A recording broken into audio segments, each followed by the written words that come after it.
how to look way better wearing your absolute worst colors. Sometimes the holidays just demand white and red, and those are definitely not my best colors, and I don't know what your best and worst colors are, but whatever they are, these are 3 things that you can do that are going to make you look way better wearing your absolute worst colors. Let's get into it. Apply a few eyelash clusters. This is so much easier than learning to do a wing, and it's gonna give you the same effect. And if you're over 40, you gotta get away from the liquid liner anyway. You've heard me say that many times. I like to take this Falscara glue, the one in black, and just touch underneath the edges on the outside. And then I use the Ardell 110 lashes, and I cut them into 4 equal strips. And what I end up with is something like this. It's very, very tiny, very demure, very mindful.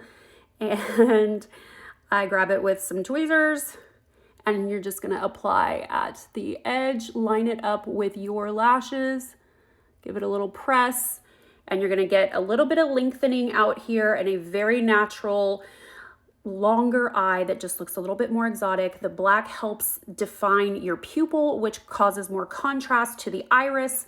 When the iris is strong, its contrast to the whites of the eyes makes your eyes super powerful, and then you are looking better in white.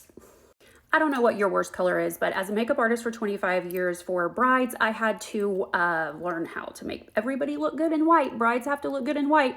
And these were some of the things that always made the biggest punch at the end when we just needed a little extra something. Number 2, double bronzer, double blush. Just do your makeup like normal and then just go in and do it again in the bronzer and blush area. I'm gonna add more bronzer with our warm matte bronzing brush and just give myself a little bit more color in all the places I already bronzed. Already looking like I just have a healthier glow. Let's boost the blush with Science of Pretty's lip gloss, born to be both a lip gloss and a blush, and something I've used on brides for ages. And just doubling it up and doing it all over again is sometimes easier than trying to do it heavier the first time. Once you have muscle memory and you're just kind of used to doing something, repeating that is probably a lot easier than adjusting how much product you use. So I recommend you just go back in and do it again. Number 3 is boost your brows. Take them from an A cup to a B or a C. If you're already a B or a C, go for a double D. But this is the blonde brow powder from Science of Pretty, and I'm just going in with a dampened teeny tiny brush and giving myself a few extra hair strokes. Be brave and try moving your brows a little bit further in toward the nose. Just give yourself a false start, make sure it's a soft start, and just boost them up a little bit everywhere. It's a bold move, but I bet you're gonna love the way it looks to bring them a little bit closer together right here.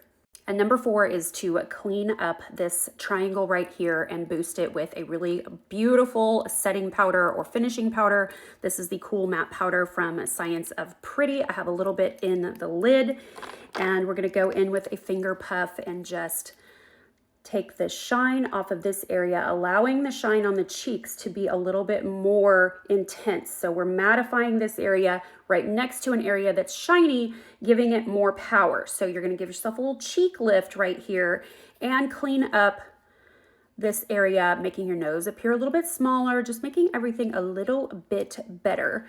And there you go. Suddenly your worst color doesn't really matter. But let me tell you a little bit about why colors don't work for makeup that do work in clothing, okay? If you're still watching, there is something to be said for not using your skin tone to decide what makeup colors to wear, but you can use your skin tone to decide what colors to wear in clothing. And let me explain.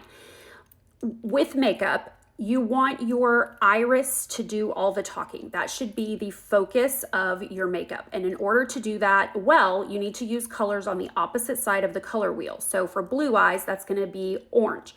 For brown eyes, that's going to be blue. For green eyes, it's going to be purple, and for hazel eyes, you can really pick any choice and decide which color it is that you really want to bring out.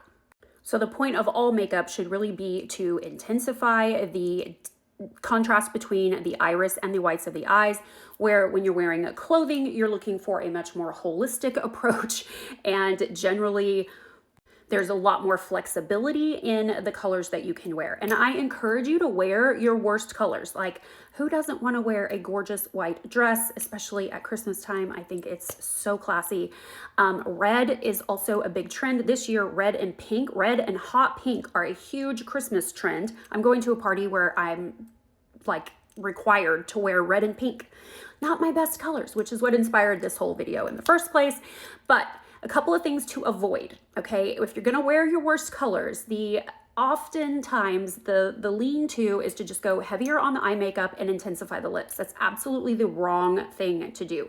Keep your lips pretty neutral, keep your eye makeup pretty neutral, and go for these 4 tips: adding lash clusters, doubling up your bronzer and your blush, adding a cool matte powder, and strengthen those brows.